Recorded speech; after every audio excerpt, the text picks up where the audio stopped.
ኢትዮጵያ ትኩረት ከሰጠቻቸው አምስቱ የኢኮኖሚ ምሰሶዎች መካከል የአይሲቲ ዘርፍ አንዱ ነው። በዚህ ረገድም በሀገሪቱ ከፍተኛ የፋይናንስ ዝውውርን እያካሄደ ያለው ዲጂታል ግብይት ስርዓት ትኩረት ተሰጥቶት እየተሰራበት ይገኛል።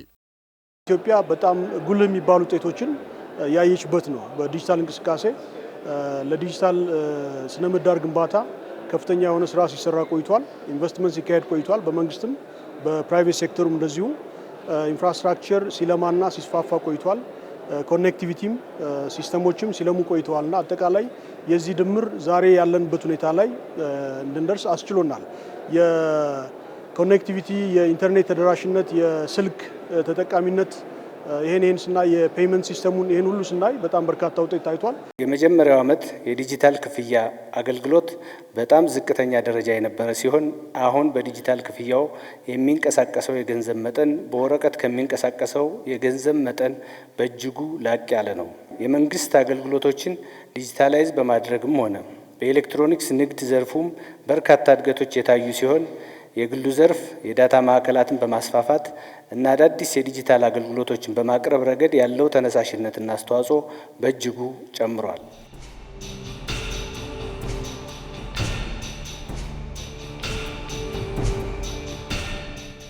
ዲጂታል ግብይት የገንዘብ ዝውውር ብቻ አይደለም፣ ጊዜንና ነፃነትን መግዛት እንጂ።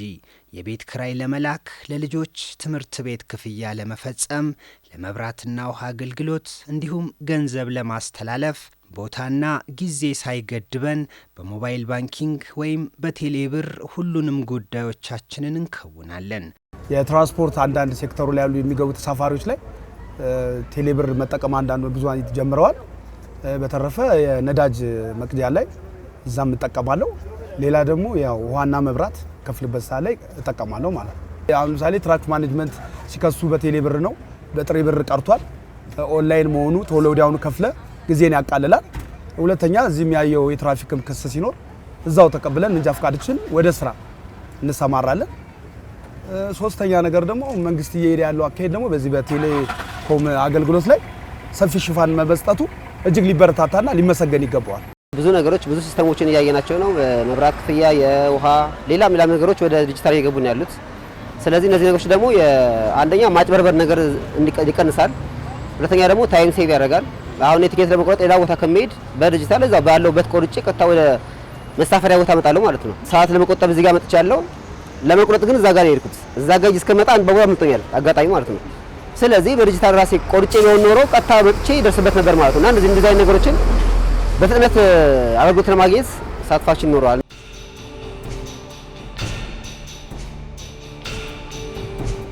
የሞባይል ባንኪንግና የቴሌብር ግብይት የቴክኖሎጂ ቅንጦት አይደሉም፣ የዘመናዊነትና የእድገት መሸጋገሪያ ድልድዮች እንጂ። በመሆኑም የዲጂታል አገልግሎት ተጠቃሚዎች አገልግሎቶቻቸው ደህንነቱ የተጠበቀ ፈጣንና አስተማማኝ እንዲሆን ለማድረግ በዘርፉ የተሰማሩ አካላት 7/24 እየሰሩ ነው። ኢንተርኔት ባንኪንግ፣ ሞባይል ባንኪንግን በመጠቀም ጥሬ ገንዘብን ይዞ በመዘዋወር ወይም ደግሞ ገንዘብን ይዞ መምጣት ሳይጠበቅባቸው ባሉበት ቦታ ሆነው ጊዜያቸውና ሰዓታቸውን በመጠቀም በሚፈልጉት ቦታ መጠቀም ይችላሉ ማለት ነው። ባሉን የዲጂታል ባንኪንግ አማራጮች በመጠቀም ሁሉም ከስተመር የዲጂታል ባንኪንጋችንን በመጠቀም ፖስን ወይ ኢንተርኔት ባንኪንግ ወይም ደግሞ ሞባይል መኒ ለምሳሌ ትራንስፈር በማድረግ ኢዝሊ መጠቀም ይችላሉ ማለት ነው። የፋይናንስ ተቋማት በተለይ የደህንነቱ የተጠበቀ ሲስተም መተግበር አለባቸው።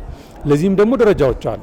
ብሔራዊ ባንክም ያስቀመጠው አለ ዳይሬክቲቭ ላይ ምን ይባል በየአመቱ ተፈትሾ ሰርቲፊኬት የሚሰጠው ብዙ ፋይናንስ ተቋማት የከንሳይ ሁሉም ማለት በምንችለው ደረጃ PCI DSS ሰርቲፋይድ ናቸው። ለዚህኛ ሲስተም PCI DSS ሰርቲፋይድ ነው። ያ ማለት ደህንነቱ የተጠበቀ ነው። ይሄ PCI DSS ነው በዓለም አቀፍ ደረጃ የክፍያ ካርዶች ደረጃን ሴኩርድ ማድረግ የምንለው ማለት ነው።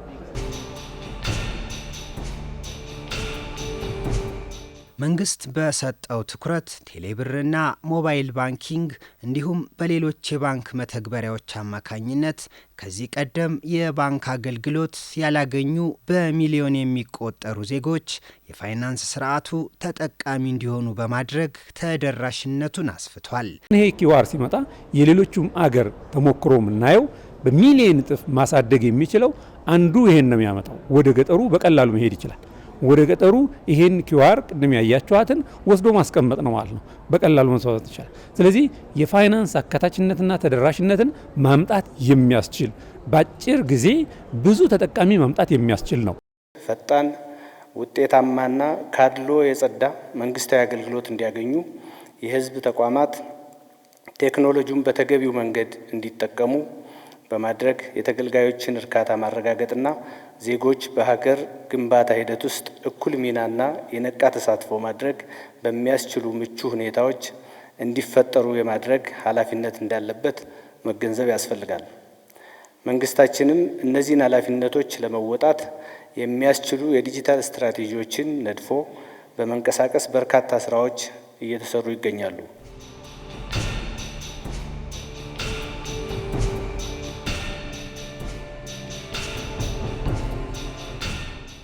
የዲጂታል ኢትዮጵያ ስትራቴጂና አጠቃላይ የዲጂታል ትራንስፎርሜሽን ጉዞ ለሀገሪቱ የሁለንተናዊ እድገት አሳላጭ ነው።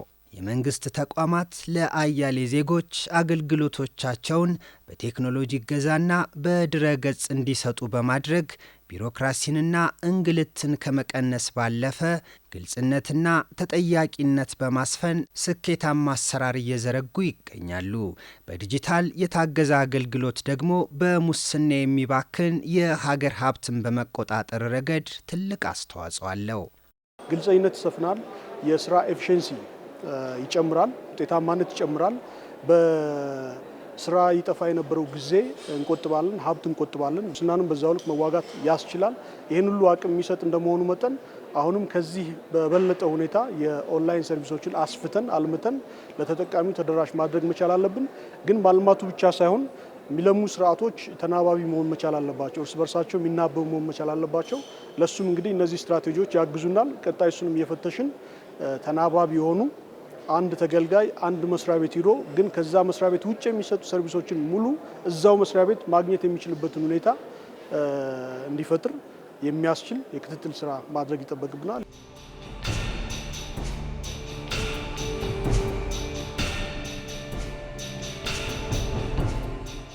አሁን የዲጂታል ክፍያዎች በጥሬ ገንዘብ ከሚደረጉ ግብይቶች ልቀዋል። ይህም ወደ ጥሬ ገንዘብ አልባ ኢኮኖሚ እየተደረገ ያለውን ጠንካራ እንቅስቃሴ ያመለክታል። ዲጂታል ኢትዮጵያ ሀገሪቱን ወደ መካከለኛ ገቢ ለማሸጋገር የሚደረገውን ጉዞ የሚያፋጥን፣ ምርታማነትን የሚያሳድግና ዜጎች በየትኛውም ቦታ ሆነው እኩል የቴክኖሎጂ ዕድል እንዲያገኙ የሚያስችል ወሳኝ ስትራቴጂያዊ እርምጃ ነው።